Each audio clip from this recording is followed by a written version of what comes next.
pudieran hacer alguna pregunta. Vamos a partir recordando algunas cosas que hemos visto hasta acá y con lo que vamos a seguir ahora con los profesores en esta clase, en adelante. Bueno, por supuesto vimos la ingeniería y la ingeniería industrial en la historia de la sociedad de una manera general, ¿cierto? En la que ustedes participaron activamente. El ingeniero como un observador haciendo distinciones, ¿cierto? De esta realidad que ponemos entre comillas, porque es una realidad que surge con el observador, de acuerdo a todo lo que conversamos, ¿cierto? Sobre las características del observador, determinando su estructura, haciendo distinciones, de acuerdo a su presente histórico, etc. En función de observar cómo entonces se puede desarrollar en este observador, tan distinto de acuerdo a su historia y a la cultura, en este caso chilena, se va desarrollando, ¿cierto? Su pensamiento crítico reflexivo, desde el cual, como ingeniero, va a ser una intervención de la realidad. Me faltó ahí, pero la realidad de estar entre comillas. En el caso del ingeniero digo como interventor de esta realidad, porque a lo mejor un profesor, por ejemplo, no diríamos que interviene en la realidad, pero que sí modula un espacio donde en el encuentro con el otro van a surgir transformaciones que para nosotros es aprendizaje, que también lo hace el ingeniero, pero no es el foco. En el caso del profesor es el foco, el aprendizaje. ¿Ya? Bueno, tenemos que ver entonces qué sucede en esta realidad, entre comillas, en la sociedad que vivimos, que es una sociedad donde nos encontramos con posverdades, con falacias, con noticias falsas, etc. Y que tienen que ver con cómo operamos. Así operó un experimento cuando veamos el próximo semestre en pensamiento sistémico, sigamos con estos temas. Va a ser muy grato poder hacerlo desde lo que está pasando en este minuto en el mundo y particularmente en Chile. ¿Ya? ¿Qué ha pasado con la generación de jóvenes actuales? A diferencia de lo que pasaba con nosotros. Bueno, eso es muy interesante, porque si uno tiene una mirada sistémica y un pensamiento sistémico, tiene que hacerse cargo de eso, ¿ya? Y estamos llegando entonces a estos dos temas que son con los que vamos a finalizar el curso, y vamos a entrar derechamente, ¿cierto?, a través de estos temas a la mirada ética y a la ética profesional en ingeniería. Ya, todo esto ha sido tratado de manera durante las clases, pero también le hemos dicho, hemos insistido que esto es una formación transversal, todo lo que tiene que ver con el pensamiento crítico reflexivo se va desarrollando en todas las líneas, en todas las asignaturas de la carrera. Ya entendiendo de que la mirada de este observador, cierto, ingeniero en formación, va a apuntar entonces a mirar de una manera sistémica la toma de decisiones. Y también, dada nuestra condición biológica relacional, estar atento a las cegueras que le pueden generar las distinciones que hace y a las distorsiones de esta realidad, y por eso es tan fundamental hacerse cargo de desarrollar un pensamiento sistémico, una mirada sistémica y de considerar el entorno y los otros, y cómo esas miradas nos van cambiando. Yo creo que ustedes se han dado cuenta que lo que llevan de universidad, en una situación especial, en pandemia, sin asistir a la universidad presencialmente, ustedes han ido de todas maneras cambiando su mirada. No la vamos a valorar si buena o mala, ni cuánto, ni la cantidad, pero sin duda han ido cambiando su mirada, porque una de las cosas maravillosas que hace la educación superior, no tanto la escolar, que tiene como otro objetivo, pero la educación superior es ampliar tus distinciones de una manera increíble, porque uno entra a áreas que no iba a entrar normalmente en el sistema escolar ni en su casa, ¿ya? Unos más que otros, ¿cierto? Algunos tendrán padres ingenieros y habrá cosas que manejan mucho más. Bueno, entonces, en este proceso el ser humano, ¿cierto?, en su condición biológico-relacional, operando en el presente de una historia, haciendo distinciones en el lenguaje. Recordemos que esas cosas las hemos nombrado, el lenguaje lo hemos nombrado, hablamos un poquito, pero no lo hemos visto profundamente. Operando entonces de acuerdo a las emociones y disponiéndose ante esta realidad, entre comillas, en la objetividad o en la objetividad en paréntesis, ¿cierto? Aprendiendo y conociendo en distintos dominios explicativos, distintos dominios explicativos, y por eso hablamos de las explicaciones, ¿cierto? En general y explicaciones científicas, y fundamentalmente del que entender que el que pregunta, y por eso hay que poner tanta atención a las preguntas, y por eso nadie puede decir que una pregunta no corresponda o no puedas preguntar, puede que uno la ubique en otro dominio, pero las preguntas son legítimas y están especificando un dominio explicativo, están especificando el dominio en el que se quiere la respuesta. Entonces, cuando hablamos de explicaciones en general y explicaciones científicas, no es trivial, porque nos pone en el dominio donde estamos. Para entonces entrar a entender que voy a operar en este tipo de explicaciones que acepto y explicaciones que pido y explicaciones que doy de manera distinta si me muevo en un pensamiento reflexivo. Entonces acá la reflexión es fundamental. Bueno, la reflexión es una operación en el lenguaje. Todo lo que nosotros connotamos cuando hablamos incluso del pensamiento tiene que ver con el lenguaje, ¿ya? Entonces, en la reflexión lo que yo hago es tratar la propia circunstancia en la que yo estoy viviendo como un objeto, que lo miro y lo puedo ponderar, es decir, observar con cierta rigurosidad, ¿cierto? Pero es la forma en que yo puedo hacer la reflexión, porque si yo lo doy por obvio, por entendido, sencillamente no miro esta situación, y bueno, y debo estar en una emoción entonces que me permita soltar el apego a esta situación desde donde yo la estoy viviendo. Y con eso hacer una mirada también a mis propios fundamentos y soltar la certidumbre. O sea, es un acto máximo de responsabilidad y libertad. Por eso hay gente que no reflexiona, es más fácil. Aseguro las cosas así nomás, son así porque a mí me parecen así y no tengo ningún interés en soltar la certidumbre. ¿Por qué? Porque si yo suelto la certidumbre y miro mi fundamento y miro la circunstancia, me tengo que hacer responsable. ¿Y qué es la responsabilidad? Bueno, la responsabilidad es asumir las consecuencias de lo que hago. Eso es ser responsable. Lo bueno o lo malo de lo que hago ya es un juicio valórico y que sí, lo tenemos. Y yo podría decir que lo que tú estás haciendo no es correcto. Sí, es cierto. Pero tú me puedes decir no es correcto y sí me hago responsable. Yo sé que me van a echar de la carrera por lo que hice, por ejemplo. O sé que voy a ir preso. Pero yo lo hice responsablemente. Es decir, uno puede matar responsablemente, y yo no estoy diciendo que matar sea bueno, ni fácil, ni que cualquiera lo va a hacer en cualquier situación, pero si hay algo que estoy clarita, es de que probablemente yo sí podría matar. Dependiendo de las circunstancias. Lo que pasa es que no me imagino una circunstancia o me imagino unas terribles que las conversaremos en otro minuto cuando hablemos más de responsabilidad y libertad. Pero yo puedo matar responsablemente si sé que eso es un acto que va a ser sancionado y que yo me voy a ir presa y va a ser una tragedia para mi familia completa y para la universidad, porque además la universidad va a quedar súper mal parada con una profesora asesina, sin duda. Entonces es terrible todo lo que viene, pero yo sé todo eso, o sea, lo hago responsablemente.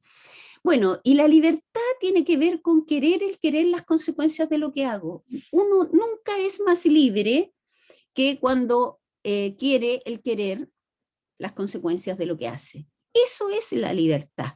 Y para llegar hasta allá vamos a tener que hablar harto de lenguaje, jóvenes, y esto va a seguir, así que no se preocupen. Pero de momento entender que la libertad no es hacer lo que yo quiero, ¿ya?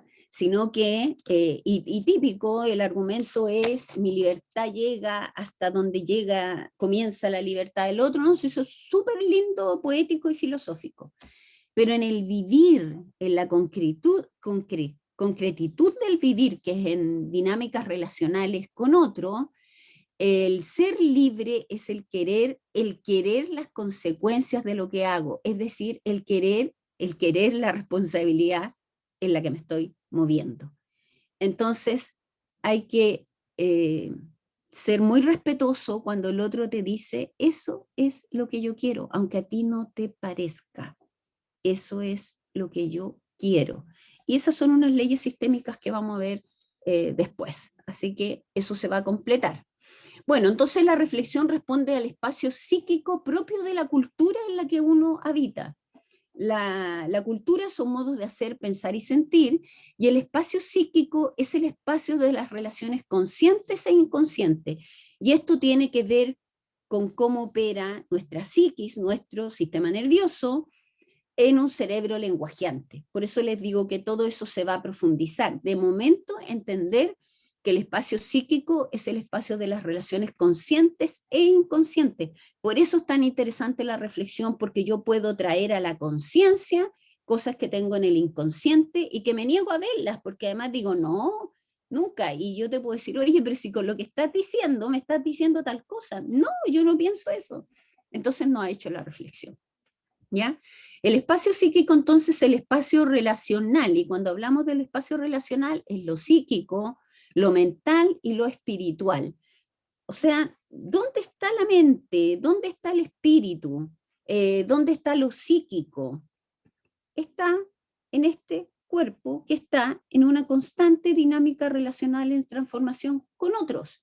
Todavía es curioso que la gente hable del cuerpo, algunos de ustedes lo hicieron en su prueba, ¿no? Hablen del cuerpo como si fuera algo ajeno a mí, como si yo estuviera en otro lado. Yo soy en mi cuerpo, yo estoy en mi cuerpo, todo lo que hago lo hago en mi cuerpo, y si tengo un espíritu, bueno, ese espíritu está en mi cuerpo, o sea, soy en mi cuerpo. Y esto queda claro, por ejemplo, cuando uno habla de estos espacios así en la vida cotidiana, sin necesidad de ser un gran estudioso del tema ni ser un neurocientífico. Pero tengo un gran cansancio psíquico, ¿ah? O cansancio mental, de repente la gente dice. Bueno, ¿dónde te pasa eso? En el cuerpo, ¿ya? Lo tengo en la mente, mira, lo tengo en la mente. ¿Dónde está la mente? En el cuerpo, ¿ya? Fue una experiencia espiritual maravillosa. O sea, ¿dónde la viví? En el cuerpo. Recuerden que nosotros tenemos un fundamento desde la biología, en particular desde la biología del conocer y el amar. No porque desdeñemos los otros dominios explicativos, es porque nuestra explicación es desde ese dominio. Pero sin duda, y yo también conozco las explicaciones filosóficas sobre lo psíquico, sobre lo mental y lo espiritual, sin duda que podemos hablar de eso. De hecho, hemos hablado, el profesor Widy ha hecho referencia a filósofos, ¿no? Como Platón, etc. De manera de que no es que los otros dominios explicativos no existan, pero nosotros vimos la objetividad en paréntesis y vimos que hay distintos dominios explicativos, pero que si uno habla de los seres humanos, somos seres vivos y por lo tanto todo fenómeno humano es un fenómeno biológico, que además se puede mirar desde la filosofía, ¿sí? Desde la historia, desde la misma psicología, que tiene algunas diferencias con la biología, pero que se basa fundamentalmente en la biología, sin duda. Ya no crean que yo estoy desdeñando que alguien pueda decir que el espíritu trasciende al cuerpo, solo que esa explicación es una explicación en otro dominio. Entonces, en este espacio psíquico de las dimensiones conscientes e inconscientes, vivimos cosas como ciertas contradicciones, inconsistencia, incongruencia, cosas que uno mismo de repente no entiende cómo no las maneja, ¿ya? Y por eso es tan importante reflexionar y entender qué es reflexionar. Yo tengo clarísimo que el exceso de peso me hace pésimo a los huesos, y yo ya tengo 60 años, claro, a la edad de usted me da lo mismo, porque a esa edad uno tiene la juventud a favor, entonces no anda pensando en los huesos ni nada de eso. Entonces, o toma demasiado, o fuma descontroladamente, consume droga, hace un montón de cosas, porque todavía la juventud a favor, como que el cuerpo te resiste. Pero cada Nancy, vez te vas dando más cuenta de que eso no es eterno. ¿Sí, Franco? hay una consulta de Maximiliano en el chat que dice, profe, ¿por qué la reflexión es el acto máximo de responsabilidad y libertad? Porque solo en la reflexión tú eres capaz de mirar las circunstancias y tus propios fundamentos para soltarlos si es que así lo decides. Porque incluso si decides que vas a seguir sosteniéndolos, te hace responsable, porque ya no es en el inconsciente de lo que estás haciendo, sino que te hace responsable, porque cuando uno reflexiona, ve las consecuencias que eso tiene. Mira, cuando uno dice que hay que criar hijos responsables o jóvenes responsables, niños responsables y no obedientes, lo que está diciendo es que en vez de darle una orden para que haga lo que tú dices, porque tú eres mayor, porque tú sabes, porque tú eres la mamá o el papá, más bien le dices, mira, porque si tú haces esto, las consecuencias son estas. O sea, si tú no te duermes a la hora que te tienes que dormir, y además yo tengo que estar acompañándote hasta que tú te duermas, las consecuencias son que por estar aquí, bueno, tú te entretienes más y te quedas menos dormido. Y además yo dejo de hacer otras cosas que también necesito hacer, que no tienen que ver contigo. Por ejemplo, incluso descansar, no siempre es trabajar. ¿Ya? Si tú no haces las tareas, no es que te vayas a sacar mala nota, sí, también es una consecuencia, te puedes sacar mala nota. Pero mira, los profesores van a pensar, pucha, qué flujo, no hace las tareas, tus compañeros se van a fijar, nunca hace las tareas, entonces no lo vas a pasar bien. Que es distinto así vas a hacer las tareas porque lo que te corresponde te las dieron y vaya a las tareas hechas. No sé si me entiendes, pero estos ejemplos chiquititos que te pongo, porque vamos a poner ejemplos en nuestra vida que son más grandes, pero no tenemos tiempo para hacer esto en este minuto, pero recuerden que esto va a seguir, no solo en el resto del curso, sino que después en pensamiento sistémico, que trabajamos los tres profesores de nuevo con ustedes y que vamos a seguir con estas reflexiones más profundas. Entonces, claro que es el acto máximo de responsabilidad y libertad, porque yo digo, miro y digo, bueno, estas son las consecuencias, ¿las quiero o no las quiero? Por eso uno no puede separar la libertad de la responsabilidad. Nancy, Nancy, ah, Maximiliano dice que ahora le queda más claro. Ya. Ignacio pregunta, profe, si una persona está en la objetividad y reflexiona, objetividad sin paréntesis, reflexiona, ¿pasa a estar en la objetividad entre paréntesis? Claro, probablemente cambia porque para reflexionar tiene que soltar y cambiar la emoción. O sea, yo no reflexiono cuando estoy enojada, lo que hago es quedarme callada y espero otro rato, porque ahí no voy a poder soltar nada. Así que sí, pues, si logra hacer eso, se cambia la objetividad en paréntesis. Recuerden que esto no es un llamado a la santidad, sino hoy yo me muevo en la objetividad en paréntesis, siempre soy, pero no, uno está de acuerdo a la emoción, a las situaciones en un dominio o en otro, se va cambiando de la objetividad sin paréntesis a la objetividad en paréntesis y viceversa. ¿Sí? Ya. ¿Puedo seguir entonces? Ese ejemplo pedestre que yo puse aquí, porque miren, chiquillos, este tema yo sé que me apasionó mucho y aquí los profes me retan porque entonces me tomo toda la clase ya, pero me estoy apurando. Pero de verdad, esto es tan profundo que tenemos que entender cómo opera el sistema nervioso, tenemos que entender qué es el lenguaje, tenemos que entender lo que implica el haber crecido en una cultura, en una familia en particular, cuánto nos permite eso reflexionar más o menos. Y ustedes tienen la maravillosa oportunidad, no solo porque accedieron a la educación superior, a la élite intelectual de este país, porque además entraron a una universidad tradicional, a una universidad que tiene años de experiencia, eh, y por lo tanto no es lo mismo que otro tipo de universidades, es distinto, pero sin duda esta es la mejor además. Entonces, el llegar a esos niveles de reflexión se los brinda la universidad, pero ustedes además están teniendo cursos que les van a poder permitir ser más responsables y más libres. ¿Qué quieren que les diga? Eso va a pasar. Si es que ustedes quieren. Bueno, entonces en esta cosa pedestre de la comida, ¿no? Yo sé cuál es la comida saludable, hoy, pero por Dios que me gusta la hamburguesa, ¿y por qué entro en estas contradicciones? Es decir, yo sé que esto es saludable, pero sin embargo me sigo llenando de cervezas, de hamburguesas, de trago, de cigarro y de marihuana. O sea, no lo sé. Hay ciertas contradicciones que se producen ahí, que podemos llamar disonancias cognitivas. Bueno, van a tener usted algunos documentos, talleres y cosas que les vamos a subir, ¿cierto?, a la página. Y además ustedes saben que en la web, lo que pasa es que en la web hay que saber buscar, pero ustedes van a, si tienen interés, van a poder aprender más de esto. O falacias, ¿cierto? También se les llama sesgos cognitivos. Nosotros los vamos a agrupar en estos tres grandes porque no nos da el semestre para todo. Y entender cómo operamos ahí, qué nos pasan estas cosas. Pero insisto, el fundamento de por qué nos pasa eso es biológico, relacional, histórico, y lo vamos a seguir viendo después. Bueno, también como les dije, a las disonancias cognitivas se les llama sesgos cognitivos, pero también hay una diferencia entre eso. Hay dos o más cogniciones que entran aquí en contradicción. Una tan simple como yo les dije. Sé que la comida chatarra no es sana, sé que la comida natural no procesada es más sana, sin embargo me gusta esta otra. Bueno, si está hecha para eso, para generarte adicción, pues no, está claro, ¿ya? Y el sesgo cognitivo es una interpretación errónea que sistemáticamente tú la sostienes, ¿ya? Teniendo información disponible, y un ejemplo de eso es lo que decía, por ejemplo, perdón, la redundancia, el profesor Weedy cuando hablaba de, oh, con toda la evidencia que hay, todavía hay terraplanistas. O sea, ¿qué les pasa? ¿Ya? Bueno, ahí hay un sesgo cognitivo, no quieren ver nomás. O sea, eso es, y siguen interpretando erróneamente eso y ellos se convencen de que eso es así.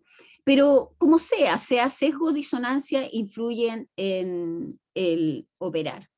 Bueno, es principalmente involuntario porque no haces la reflexión. Entonces, es involuntario, pues ya te sale nomás, si no lo quieres mirar. Y distorsiona la percepción de una manera inconsciente y generalizada. Por ejemplo, todos saben que si nos ponen que el valor de la polera es 3.990 y no 4.000, nos va a sonar pero inmediatamente más barato que 4.000. Y por eso lo hacen así, 5.990, 7.990, etc. Y sabemos que qué diferencia, no hay ninguna, pero se ve distinto. Bueno, la publicidad entera, el marketing. Yo cuando le hacía clase a los publicistas se indignaban conmigo, porque yo les decía, ustedes estudian para generar disonancias cognitivas en la gente y para vender lo invendible y para generarle adicciones, para inventarle necesidades. Y se enojaban y era típico el que salía, no, porque también promocionamos el hogar de Cristo. Esa era toda la defensa, fíjense. Esa era toda la defensa.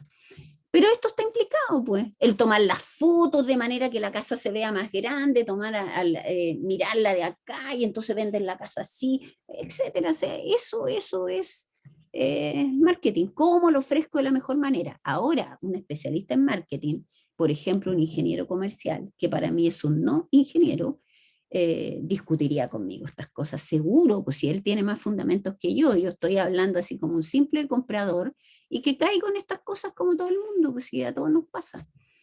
Entonces, eso nos pasa. Bueno, finalmente piensen en esta disonancia cognitiva, sesgo, ceguera, como lo quieran llamar. ¿Cómo es posible que podamos vivir en cuidado mutuo, que supone que todos queremos una comunidad, ¿cierto? Tener preocupaciones éticas, es decir, qué consecuencias tiene para el otro lo que yo hago, eso es un acto ético, ¿cierto?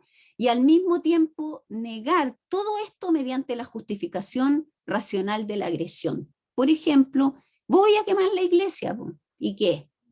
O sea, ¿cómo es posible que nosotros digamos una cosa y somos capaces de echar todo eso por la borda con las actitudes? Eso es una disonancia terrible, un sesgo, yo diría una ceguera relacional espantosa. Si yo valido una agresión, las valido todas. Entonces a los niños hay que pegarles para que aprendan, a las mujeres hay que golpearlas para que obedezcan, porque las mujeres son tontas, ¿ya? Y a los hombres, entonces, hay que ridiculizarlo, porque es el modo en que yo me puedo defender, porque Nos guste o no, somos distintos, no somos iguales, y obviamente que el combo del hombre, a no ser que no tenga mucho cuerpo, sea flaquito y se encuentre con una que practica halterofilia, me va a doler más si tiene más músculos que yo. Bueno, jóvenes, esto es un océano de cosas que reflexionar, pero ustedes están yendo a la base. ¿Desde dónde reflexiono? Y bueno, fácil, desde usted. No espere que otro lo haga. Ya, Javiera, si hay preguntas, me gustaría escucharlas, si hay algún comentario. Y si no, seguimos. La profesora Javiera, que nos va a hablar de las falacias y otras cosas, pero recuerden que esto lo estamos retomando de manera recursiva toda la clase.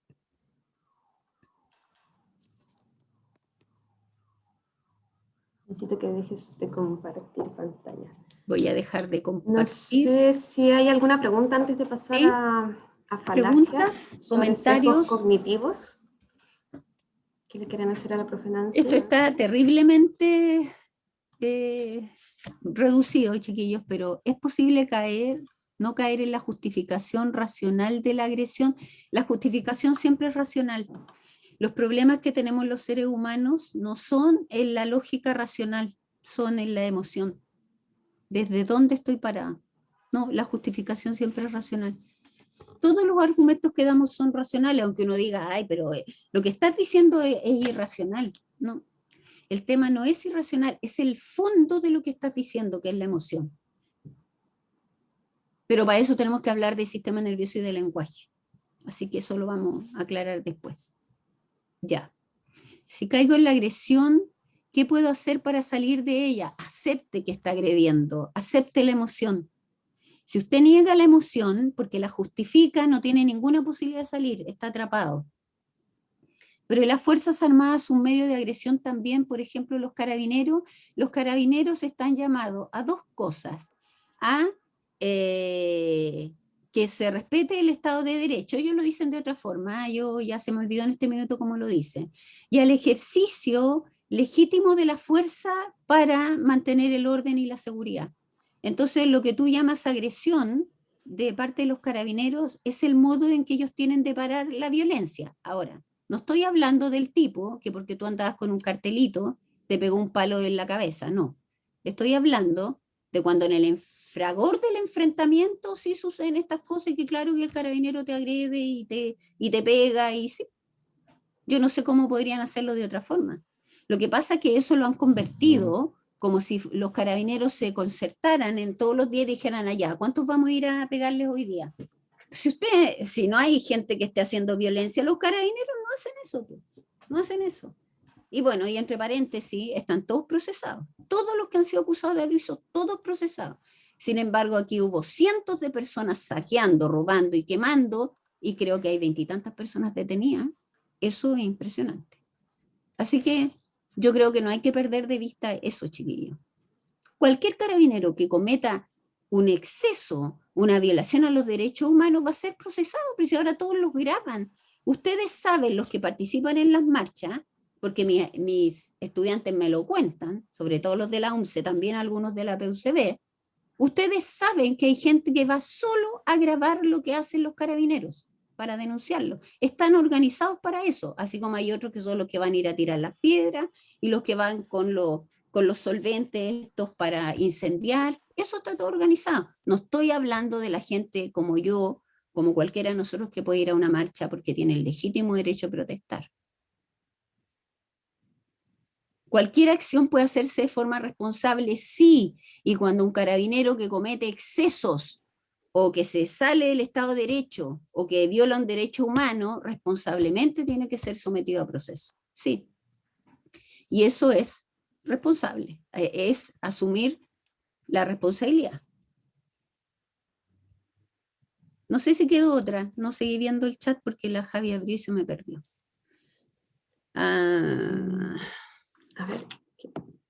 Maximiliano dice, profe, ¿podría ocurrir lo de la última diapositiva porque las personas se adaptan al contexto y somos seres sociales, por lo que si todos están haciendo algo es más fácil participar en eso que ir contra la corriente, por así decirlo, claro, pero entonces no te sirve de nada la reflexión y tu capacidad humana de decidir lo que quieres hacer. Y eso se llama en psicología el efecto masa, que tú te metes a un grupo y como decía esta alumna mía, que no sabe cómo entre el trago, el pito, la droga y el fervor de la lucha terminó queriendo matar a un carabinero a piedrazo.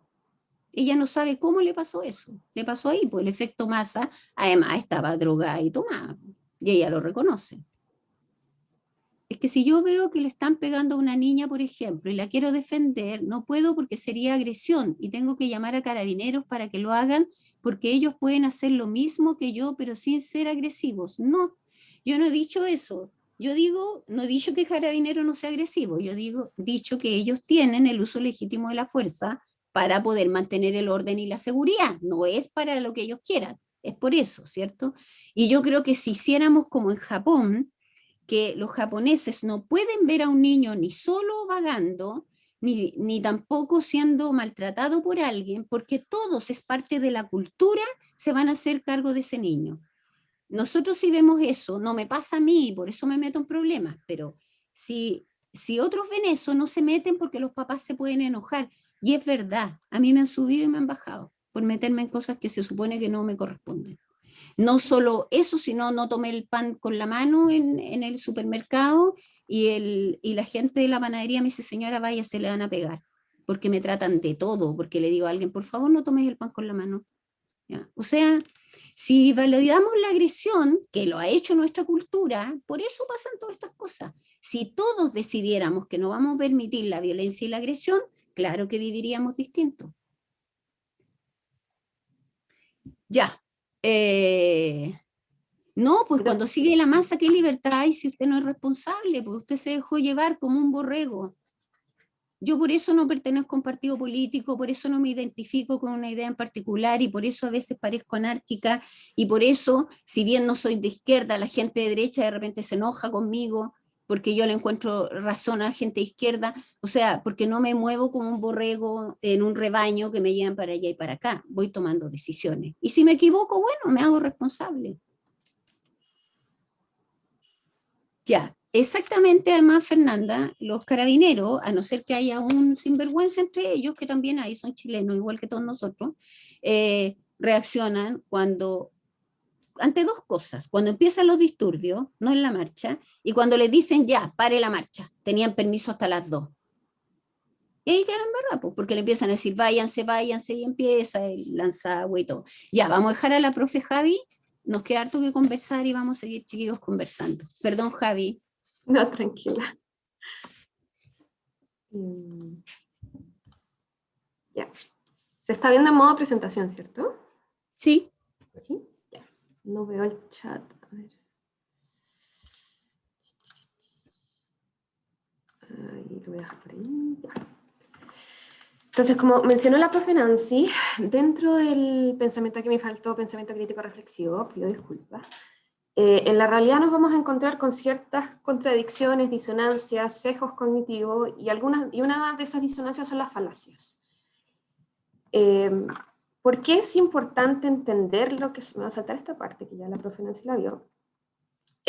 ¿Por qué es importante entender qué es una falacia y aprender a reconocerla?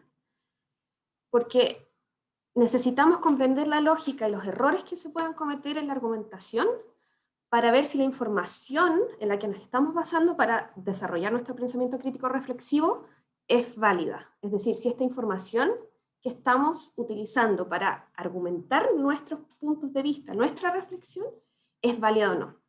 ¿Y por qué pasa esto? Porque hoy en día, en la sociedad de la posverdad, de la fake news, de la información está disponible para todos y todos opinan de todo y crean sus propias conclusiones, hay mucha falacia, mucho error de argumentación en esa información. ¿Ya?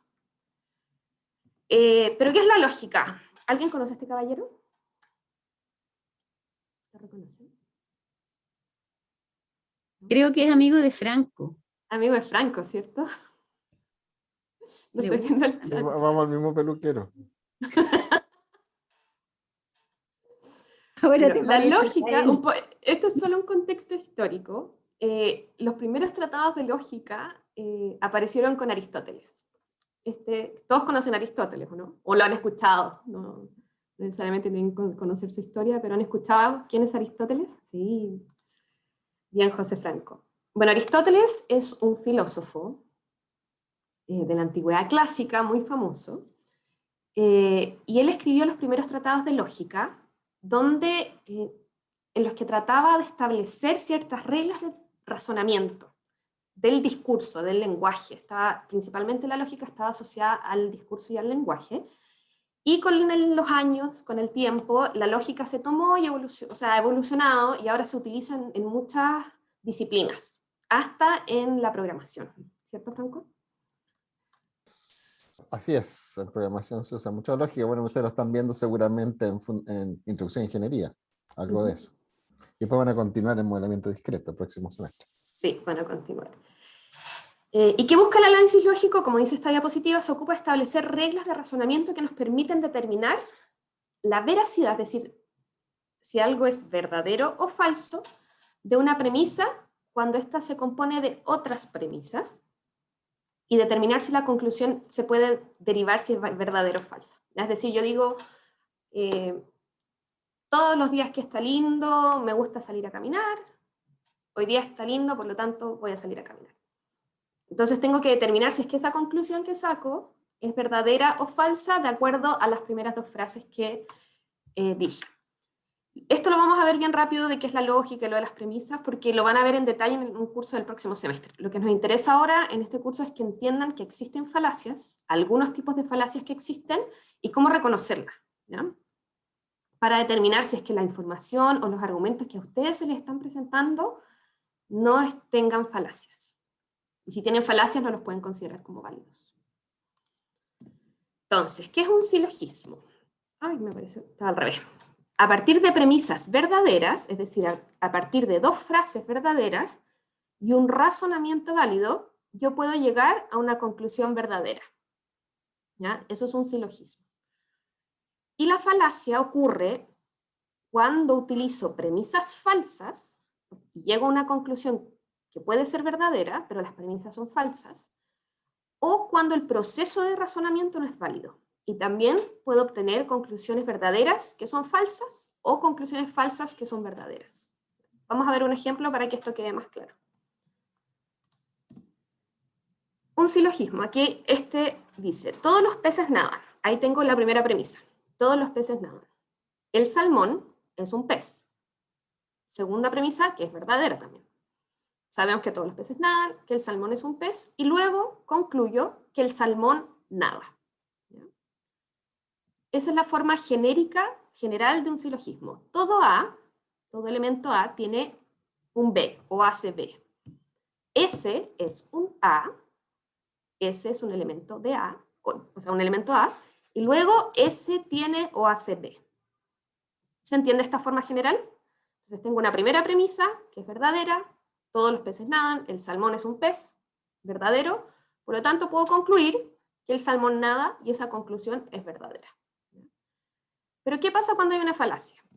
Vamos a ver, este es un solo ejemplo de falacia. Todos los peces comen en el mar. Las gaviotas son peces. Luego las gaviotas comen en el mar. ¿Alguien me puede decir, esta conclusión, lo que dice luego las gaviotas comen en el mar, ¿es verdadera o es falsa? ¿Es verdad que las gaviotas comen en el mar o no es verdad? Es real, dice Maximiliano. Es verdad, ¿cierto? Samuel también, es verdad. Entonces, si la conclusión es verdad, ¿por qué estamos frente a una falacia?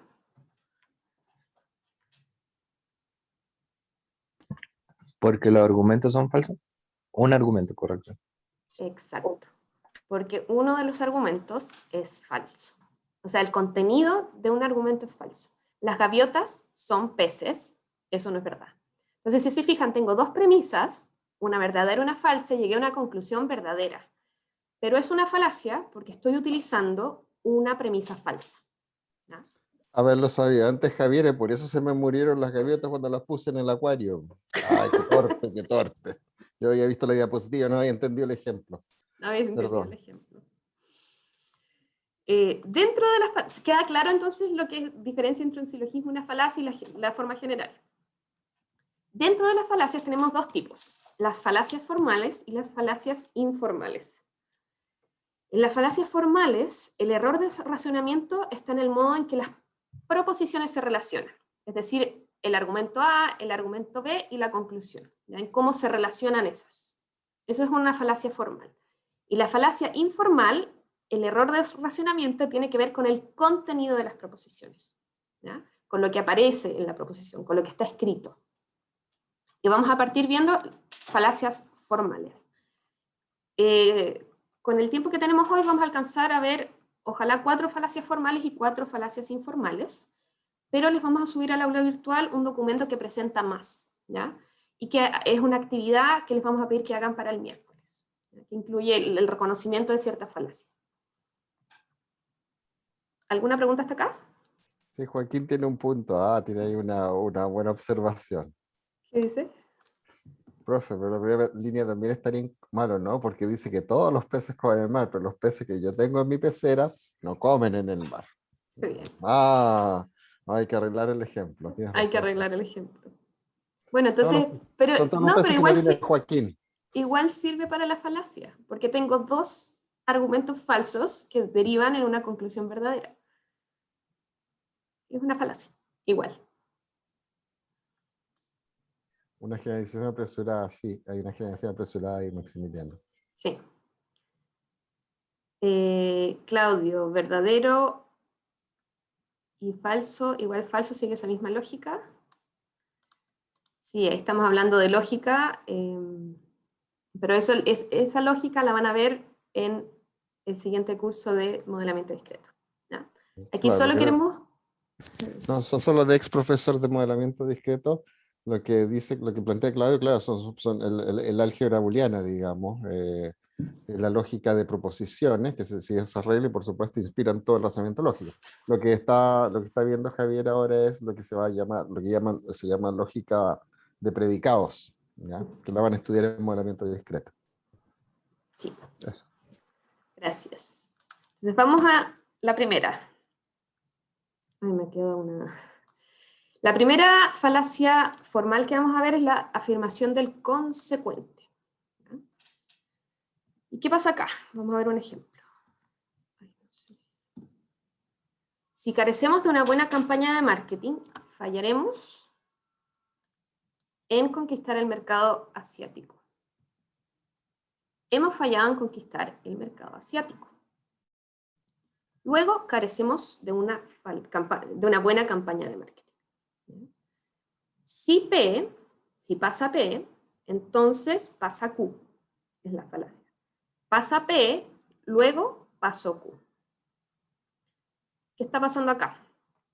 Estamos diciendo la implicancia es en un sentido, ¿cierto? Si carecemos de una buena campaña de marketing, fallaremos en conquistar el mercado asiático. Hemos fallado en conquistar el mercado asiático y luego carecemos de una buena campaña de marketing. Y aquí la falacia sucede cuando trato de llevar la afirmación en el sentido contrario en el que está escrito, ¿ya? Entonces, ¿qué pasa? Si ven el recuadro acá, las razones por las que se falla en conquistar del mercado asiático, no necesariamente la única es la carencia de la campaña de marketing. Puede haber otras, ¿ya? Y como yo estoy diciendo de que como fallé en conquistar el mercado asiático, no tengo una buena campaña de marketing, pero puede haber otras razones por las que haya fallado en conquistar el mercado asiático. Y este tipo de falacia se llama la afirmación del consecuente.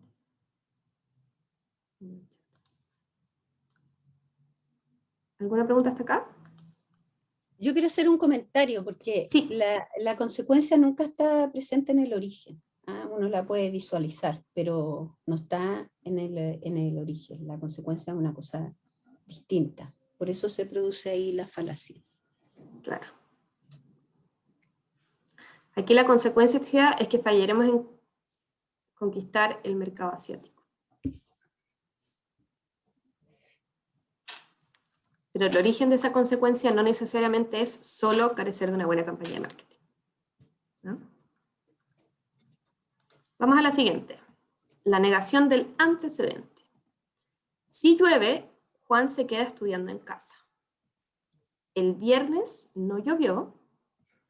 Luego, el viernes, Juan no se quedó estudiando en casa.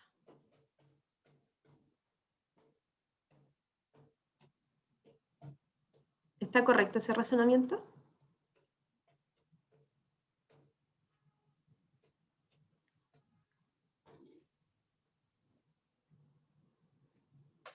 En realidad Juan se queda todos los días por la pandemia, así que Llueva o no llueva. No hay donde más estudiar que en la no hay casa. nada más que ver. Victoria dice que está correcto. ¿Por qué está correcto, Victoria? Porque Juan dice que si llueve se queda en su casa y como no llovió, se tuvo que ir, tuvo que salir, ¿no? Profe, según yo no es verdadera eso, porque está como a partir de una conclusión muy específica, está sacando conclusiones muy generales. Ya. Porque dice que si no llueve, sí o sí va a ir a estudiar fuera de casa, po, pero eso es solo una condición. Onda, si llueve, él va a estudiar en casa, pero eso no implica que si no llueve, no va a estudiar en casa. Exacto. Bien, Maximiliano. La primera premisa, que asumimos que es verdadera, nos dice, si llueve, entonces Juan se queda estudiando en casa. No nos dice nada más. No nos dice que si no llueve, Juan no se queda en casa. No nos dice qué pasa si es que no llueve. ¿Ya? Lo único que sabemos es que si llueve, Juan se queda estudiando en casa. Entonces, el viernes no llovió, y si yo concluyo que como no llovió, Juan no se quedó estudiando en casa, estoy frente a la falacia de la negación del antecedente. ¿Ya? ¿Por qué? Porque puede haber otras razones por las que Juan se queda estudiando en casa. Y el que no llueva no nos dice que Juan va a salir. ¿Se entiende? Sí, hay que atender a la negación, es la negación del Exacto. antecedente. ¿Ah? Del antecedente. Y el antecedente sería la primera parte del enunciado. Entonces, ¿cuál es la falacia? Si pasa P, es decir, si llueve, entonces pasa Q, Juan se queda en casa. No P, no llovió, luego no Q. Esto no es verdadero. O sea, este razonamiento no es válido, es una falacia. ¿Ya? ¿Queda claro, Victoria?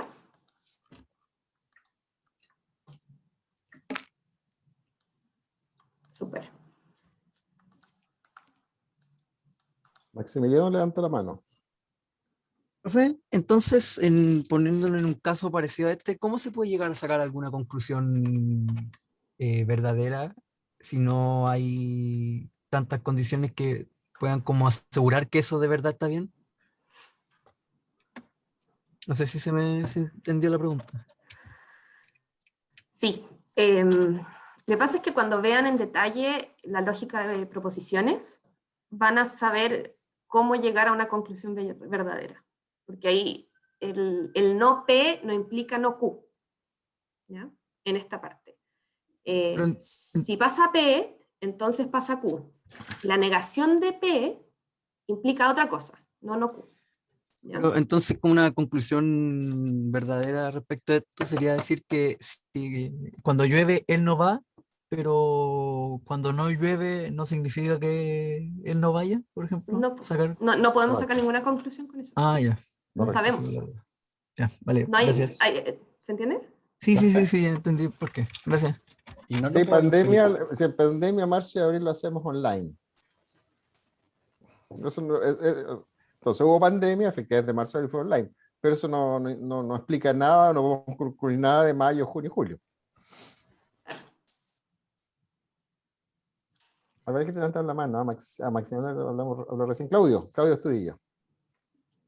Sí, como respondiendo lo mismo, entonces como sería como, en forma resumida también sería que la única forma de concluir que un entonces verdadero sería que P fuera verdadero, ¿o no? Exacto. Porque si P es verdadero, entonces Pasa Sí, Q. pasa Q. Exacto. Pero si B es falso, de frentón ya entonces es falso todo. Eso se llama modus ponens. Sí. El modo que afirmando afirma. Era esa pregunta. Ahí bajaron la mano. Alguien más tenía la mano levantada, pero la bajó. Yo quisiera aportar con algo. Ujú. Con respecto a lo que dijo Claudio, podría ser un ejemplo que si llueve, Juan se queda estudiando en casa. El viernes llovió por la mañana, un ejemplo. Entonces yo puedo deducir que Juan al menos se quedó la mañana del día viernes estudiando. ¿Sería algo verdadero? ¿O ya es muy rebuscado? Si llueve, Juan se queda estudiando en la casa, el viernes por la mañana llovió. Podríamos concluir eso, de que el viernes por la mañana Juan se quedó estudiando en la casa. Ahí no sería falaz, entonces. No. Gracias. Maximiliano Soto dice, ¿no es parecida al ejemplo anterior? Todas las falacias que vamos a ver tienen la forma de argumento A, argumento B, conclusión. Entonces yo creo que por eso se te hace parecida. Pero en la anterior estamos hablando del consecuente, es decir, de Q. ¿Ya? Mira, vamos para atrás. Si P, entonces Q. Yo afirmo que pasa Q y luego P. No puedo concluir P si es que pasa Q, porque la implicancia es en un solo sentido. Si pasa P, entonces pasa Q. Pasó Q, pero eso no me dice de que vaya a pasar P. ¿Ya? Por eso se llama afirmación del consecuente, es decir, lo que está en la consecuencia de la primera frase. ¿Ya? Cuando estamos frente a este tipo de argumentos, la primera frase siempre habla de una implicancia. Si P, entonces pasa Q. ¿Ya? Y las falacias se dan cuando yo concluyo algo en base a la afirmación o negación de algo. ¿Ya? En este caso estoy afirmando Q, o sea, estoy afirmando el consecuente, por lo tanto, afirmo que pasa el antecedente. Y esa no es correcto, es una falacia. ¿Ya? Y aquí, ¿qué estoy diciendo? Si P entonces Q, la misma forma de la primera frase, no pasa P y luego concluyo no Q. Eso no es real, eso es una falacia que se llama negación del antecedente. ¿Queda claro, Maximiliano? Sí, súper. Sigamos. Nos queda mucho tiempo. Silogismo disyuntivo falaz. ¿Qué pasa acá? En el silogismo disyuntivo falaz se da en las premisas del tipo pasa P o pasa Q. ¿Ya? Pero ese O no necesariamente es excluyente. Y la falacia se da cuando yo asumo que si pasó P, entonces no pasa Q. Juan se preocupa de sus negocios o de ayudar al prójimo. Sabemos que Juan se preocupa de sus negocios. Por lo tanto, Juan no se preocupa de ayudar al prójimo. ¿Puedo concluir eso?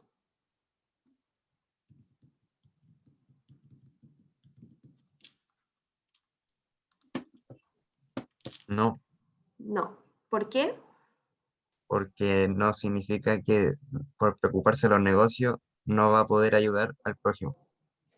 Exacto. El O que aparece ahí no necesariamente es excluyente. ¿Ya? Entonces, Javi, en quería- ese ejemplo, profe, en ese ejemplo está como limitando sí o sí a una o a la otra, ¿no? ¿No? No es excluyente ese O. Ah, ya. Yo quería aprovechar de decir algo, Javi, que habíamos visto un poquito antes, que tenía que ver Ujú. con que los argumentos siempre son lógicos.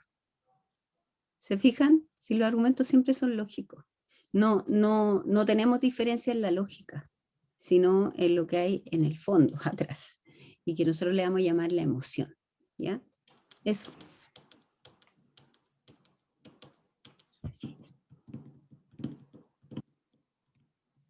Maximiliano Lobo, Nancy, esta está buena. El Maximiliano dice lógicos pero no correctos. Claro. Pero dependiendo, va a depender siempre de lo que tú consideres correcto o incorrecto, pues si por eso discutes con el otro. O sea, lo que Entonces, para ti no es si, correcto, puede que para el otro sí, Ahora, si no te escucha y no son capaces de reflexionar en la conversación, van a terminar enfrentados nomás, pero cada uno va a defender la lógica de su argumentación.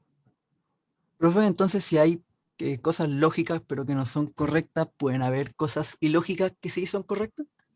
Mira, es súper interesante porque tendríamos que hablar qué pasa con lo esquizofrénico. Uy, es muy interesante eso. Lamentablemente no nos da el curso, pero anótalo por ahí, porque sí lo vamos a discutir. Pero vuelvo a decir, Ya. lo correcto o lo incorrecto es la valoración que le da un observador, ¿ya? Lo que sí uno puede ver si es congruente o coherente, que eso es distinto, Y que en no es el, valoración. y en el caso de que, no sé, por ejemplo, en una prueba donde la respuesta o es correcta o es incorrecta. Por ejemplo, ¿Ya? puede ser que yo en base a algo ilógico llegue a una respuesta correcta.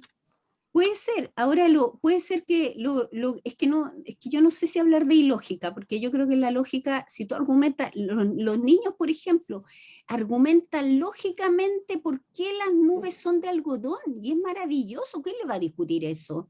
La lógica es impecable, pero yo sé que no son de algodón, sino que son evaporación de agua. ¿Te fijas qué fome?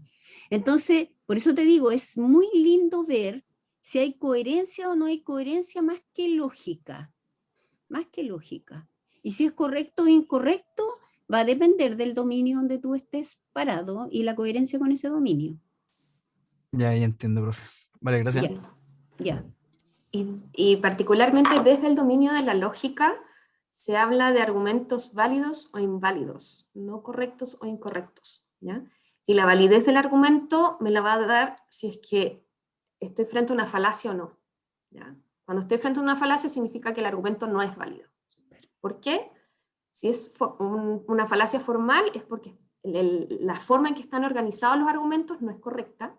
Y si estoy frente a una falacia informal es porque el contenido de los argumentos no es válido, no es real. ¿Ya? Ahora, aquí que dijimos en el silogismo disyuntivo falaz, en que ese o que está ahí presente no es excluyente. ¿Ya? El único caso en que no voy a caer en un silogismo disyuntivo falaz es cuando ese o sí es excluyente. ¿Ya? Alguien mencionó ahí una pregunta, una prueba. ¿Qué pasa si yo estoy frente a una prueba y la alternativa correcta es una? O es A o es B. Ahí sí ahí no estaría cayendo en una falacia. Y eso aparece en la siguiente diapositiva. Javi, yo quiero aprovechar de decir algo. Si hay algo maravilloso que le puede pasar a un profesor, es que usted puede estar absolutamente errado en la respuesta, pero es tan lógica y su nivel de reflexión es maravilloso que uno puede decir, oye, no, pero se merece algo. No le puedo poner que está correcta, pero en realidad esto es destacable. Y lo vamos a conversar y vamos a ver por qué. ¿Te fijas? Entonces, de verdad, incluso cuando yo puedo estar muy errado porque no estoy respondiendo en el dominio en el que se me preguntó, tu respuesta puede ser impecable. Sí. Ahí tienes a Maximiliano y a Diego O sea, con la mano. Sí, Y en déjame terminar. el caso que dijo la profe Nancy recién, y por ejemplo, si yo argumento demasiado bien con fundamentos súper lógicos, pero aún así es incorrecto o es correcto, ¿qué pasa con el tema de sobreinferir algo? ¿Con lo que el tema de qué? De sobreinferir algo, sacar conclusiones sobreinfiriendo al respecto. Yo no sé, pues no sé si lo calificaría como sobreinferencia o como una reflexión muy lógica, aunque errada en el dominio en que yo te la estoy... No sé si la calificaría de sobreinferencia, me preocuparía más si es reflexivamente lógica. Ah, ya. Vale, profe. Ya. Vamos a ver un ejemplo en el que no caería en un silogismo disyuntivo. Y quiero que ustedes me digan por qué. ¿Juan se encuentra dentro o fuera del edificio? Sabemos que Juan se encuentra dentro del edificio. Por lo tanto, Juan no se encuentra fuera. El gato de Cherokee. Sí, yo también me acordé del gato. Sí. El gato está o no está en la caja. ¿Está o no está? Entonces, si es que esto sigue siendo identificado como una falacia, ¿ya? Pero ¿qué pasa? Nosotros sabemos que Juan no puede estar dentro y afuera del edificio al mismo tiempo, ¿ya? Entonces, el único momento en que no sería una falacia es cuando yo sé que las alternativas P o Q son excluyentes, ¿ya? Como mi ropa está seca y mojada. ¿Está seca o mojada? ¿Puede la ropa estar seca y mojada al mismo tiempo? En ¿Pie Dark adentro, pie afuera? sí. En Dark sí.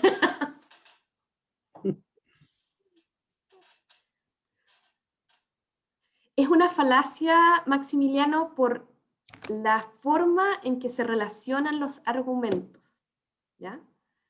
Pero como yo sé que son excluyentes P o Q, puedo concluir efectivamente de manera válida, o sea, de manera verdadera, que Juan no se encuentra afuera, ¿ya? Pero el único caso en que lo puedo hacer es que cuando sé que P o Q son excluyentes. En el caso anterior, no necesariamente son excluyentes, ¿ya? Entonces, tienen que tener mucho ojo para verificar de que si P o Q son realmente excluyentes para concluir que si pasa uno, o sea, si pasa P, no pasa Q. ¿Ya? ¿Y cómo se sabe Entonces, cuándo son excluyentes, profe? Porque, por ejemplo, si a mí me ponen este ejemplo en alguna prueba, yo voy a decir que está correcto, porque si no está afuera, está dentro, o viceversa. ¿Cómo uno puede notar bien si es excluyente o no? tú lo puedes argumentar, o sea, Juan no puede estar dentro o fuera del edificio al mismo tiempo. Claro, la primera es Mm. absolutamente indefinida. O sea, no puede ser un argumento. ¿Se entiende? No es un argumento, pero es una condición, ¿o no? Sí, pero una condición absolutamente indefinida que no te permite tomar una posición, pues. Está No, dentro ya. o fuera. Pero, profe, También la segunda es súper definida. en la primera, por ejemplo, dice que no es excluyente, ¿no? Pero si lo fuese, ¿cómo lo podría saber en el falaz 1? Porque en el fondo, si me preocupo por los negocios, no me puedo preocupar por el prójimo. Y es básicamente, se ocupa el mismo lenguaje, son las mismas letras. O sea, Claro. ¿cómo infiero yo que si me preocupo por mi negocio, no ayudo al prójimo? Tengo que ayudar también al prójimo. No tienes cómo saberlo. Entonces en el 2 tampoco, porque, o sea, yo lo veo y si en el minuto en que yo infiero que estaba adentro, Juan salió del edificio. No, pero no hay temporalidad en esto. No, O sea, no Es que, puedo por decir. eso, es que cambias el entonces, ¿cómo ejemplo, pues. sabría? ¿Cómo sabría en el 1 si no hay temporalidad? No tienes cómo saberlo, pues. No tienes cómo No, saberlo. ya. No tienes cómo saberlo. Lo mismo pasa aquí, pues, con Juan. Sí. P o Q no, sabemos, no podemos asumir que son excluyentes. A menos que sean categorías que sea Claro. evidentemente excluyente, por ejemplo, alto o bajo. Una persona no puede Exacto. ser alta y baja a la vez. Esas son En Dark categorías sí, evidentemente excluyentes. ¿Ah? en Dark sí. En Dark no funciona la Puede lógica. ser Ah, pero vieja, no. joven. En- En Dark sí, todo puede ser. sí, pero claro, en Dark, en el mundo pero aquí no entra el mundo de Dark, porque no todos vieron Dark, así que no va a entrar el mundo de Dark No, aquí en el yo no he curso. visto Dark. Claro. Sí, O sea, en porque el fondo aclara. son excluyentes en aquellos casos en que las categorías son evidentemente excluyentes. Evidentemente excluyente. Claro. Sí. Pero desde Oye, la lógica, lo que hay que entender aquí es que desde la lógica igual se está cayendo en una falacia, ¿ya? Sí. Igual es una falacia desde el dominio de la lógica, ya que hay un dominio explicativo importante, ¿ya? Pero se puede igual argumentar, dado que no puedo estar fuera o dentro del edificio al mismo tiempo, sí puedo concluir que no se encuentra fuera, a pesar de ser una falacia desde el dominio de la lógica, ¿ya?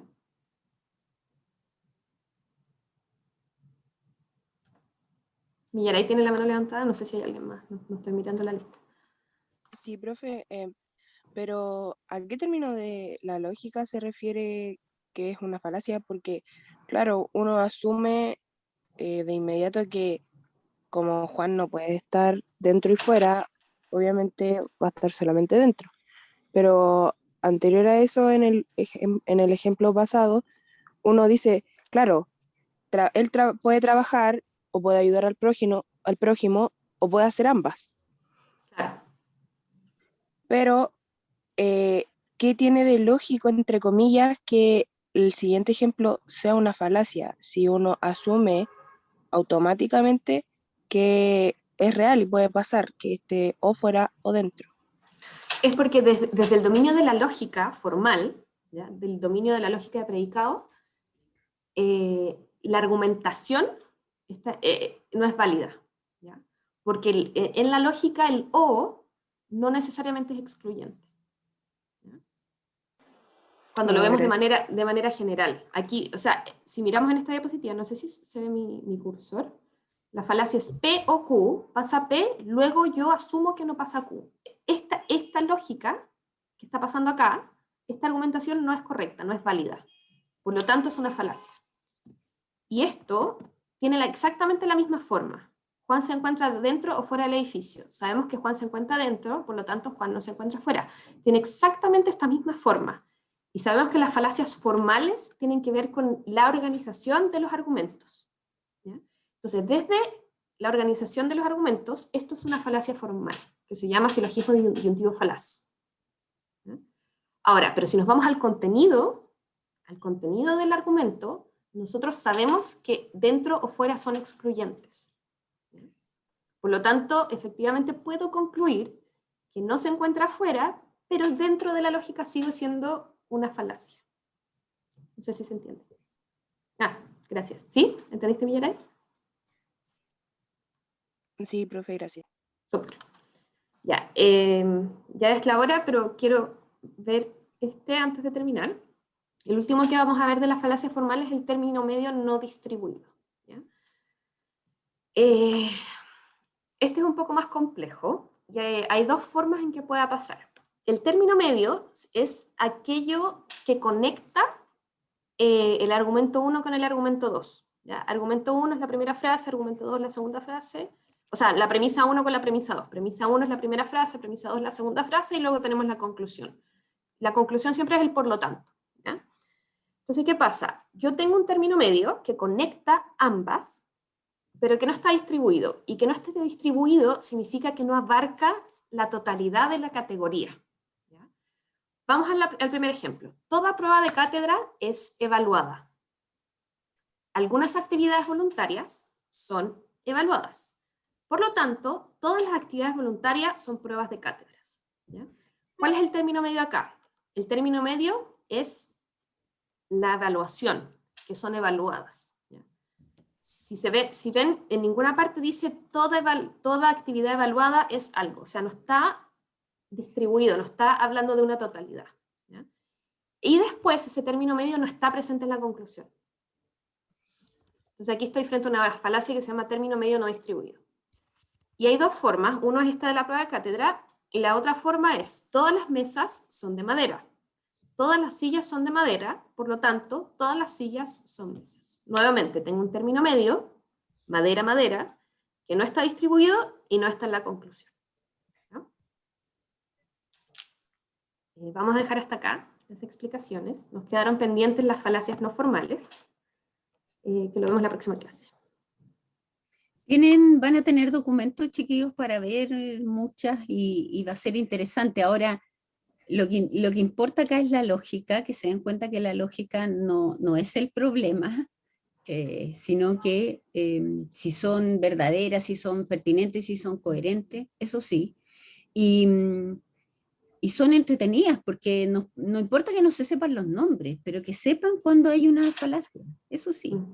No qué tipo de falacia no importa, pero nosotros tratamos de explicársela así porque es una forma pedagógica que corresponde hacer, pero que entiendan cuándo los argumentos son falaces. Sí, que sepan identificar cuando hay un error en la argumentación. Eso.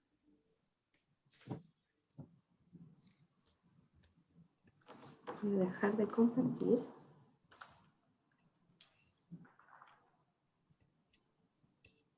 Listo, no se quieren ir, nos echaban de menos. Oye, vinieron pocos estudiantes. ¿Qué les pasó? ¿Creyeron que esta semana era libre?